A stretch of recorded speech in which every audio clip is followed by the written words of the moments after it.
let me tell you something. Something really important. I have acrophobia, so this is my idea of a nightmare.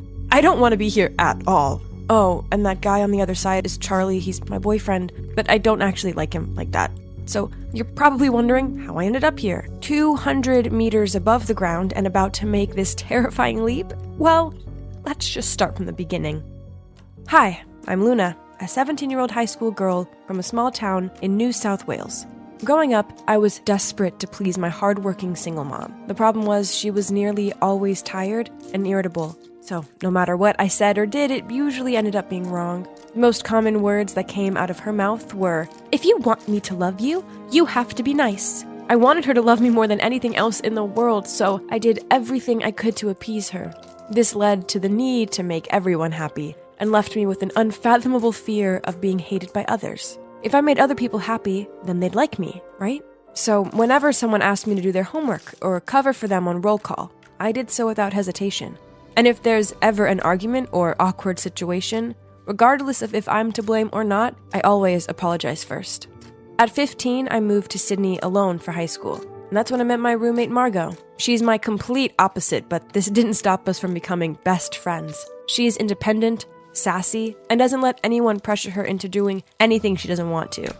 Guys, if I were more like her, I would have been able to avoid a lot of trouble. Once we had a group assignment in biology, and I, by chance, teamed up with these two popular girls. The day before the deadline, they both texted me saying they were sick and asked me to do their parts. This was a lot of work for one person, but I didn't want to upset them, so I agreed. But then, that night, while I was scrolling through Instagram during my brief break after hours of studying, I saw them checking in at a party. What? So they lied to me so they could go out and have fun and left me home alone to do their homework? Oh my, I just want to take this pen and throw it right at their dumb duck faces. How is that cute in anyway? Ugh, but who was I kidding? I knew full well I'd never be able to tell them what I really thought of them. So I picked up the pen and continued my workload meant for 3 people alone. I stayed up all night and drank 3 cans of energy drinks, but it was just too much work for one person to finish on time. Our assignment, or should I say, my assignment, got points deducted due to late submission, which somehow made the popular girls mad. What have you done? How could you turn in the assignment late? I'm sorry. It's just that doing it all by myself was a bit too much for me. Oh, please. You had the whole day to finish it. It's all down to your poor time management. Right at that moment, Margot appeared, out of nowhere, and stepped between us. Pfft. If you both cared so much about your grades, then you would have helped Luna complete it. Instead of going to some stupid party, how about I report you to the teacher to cross out your names from Margot? Enough. Sorry, don't mind her. Then I quickly pulled Margot away. Apologizing to them was a ridiculous thing to do. It wasn't your fault. I know it's not my fault, but there's no point making a scene out of it, right? Fine. In that case, I'll leave you alone with all the troubles you've caused yourself. I don't care anymore. Oh, no, I didn't mean to make Margot mad. I quickly apologized to her, told her she was my best friend in the whole world, and asked her to go for a milkshake to make up. A week later, on the day my volunteer club was selling lemonade to raise funds for a children's charity, I suddenly fell sick. Oh no, I'd been telling everyone at the club how important this event was, but now I was the one who'd be absent. How embarrassing! I needed to show them how sincere I was.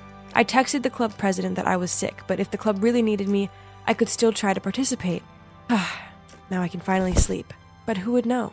Before I even had time to curl up in bed, he texted back saying how they really needed my help. So if I could come, that'd be great. Oh, no. Did I really have to drag my feverish self over there? Not knowing what to do, I turned to Margot for advice, but she snapped at me. If you knew you couldn't go, why suggest otherwise? People will always take advantage of you if you let them.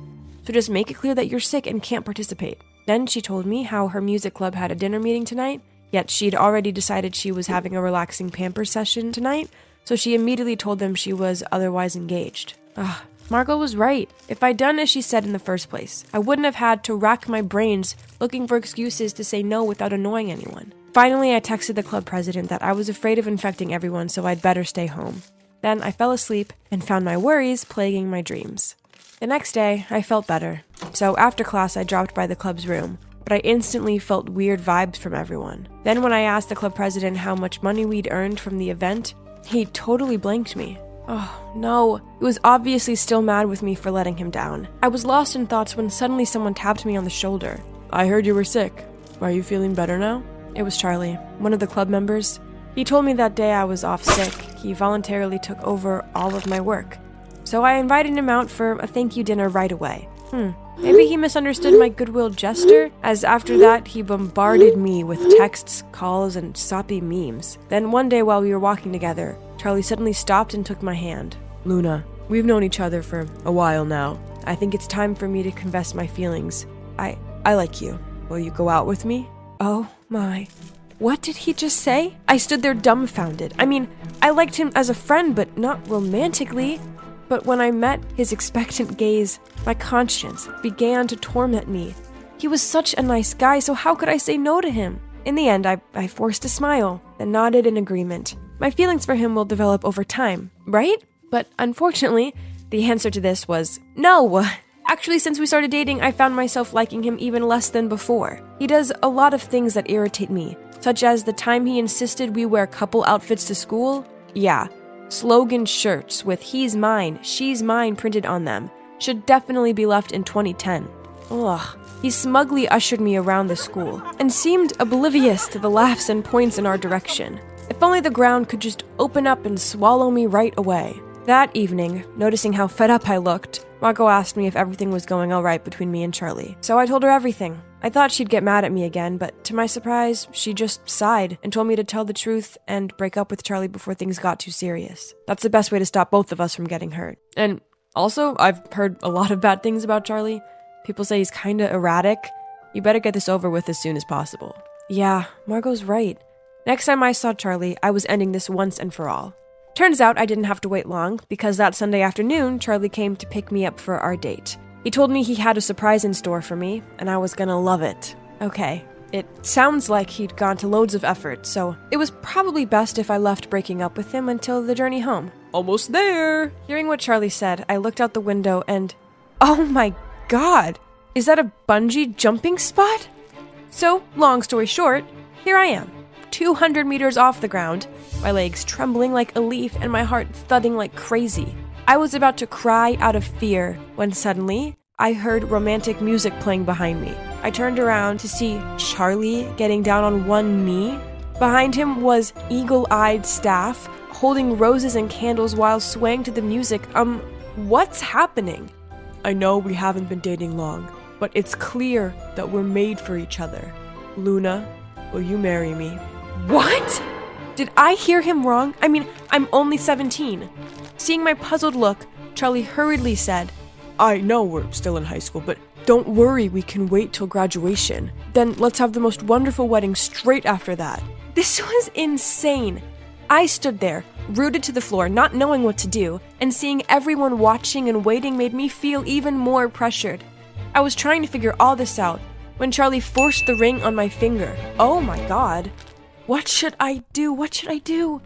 Well, in classic me fashion, I didn't do anything. My stupid hand just froze in place. And in the end, it turned out like this. No, I couldn't let this happen. Charlie, actually, I don't have feelings for you. I was going to tell you today, but I didn't expect things to end up like this. You're kidding me, right? If you didn't like me, you wouldn't have let me put the ring on earlier. So I explained everything to Charlie. His face darkened with disappointment. I felt so guilty. I should have just been straight with him from the beginning, then none of this would have happened. We can still be friends, can't we? I asked, but Charlie replied without even looking at me. If you don't like me, then why give me hope? Why the emotionless tone? It felt like he'd turned into a completely different person. Afraid, I kept quiet, not daring to blurt out so much as a word.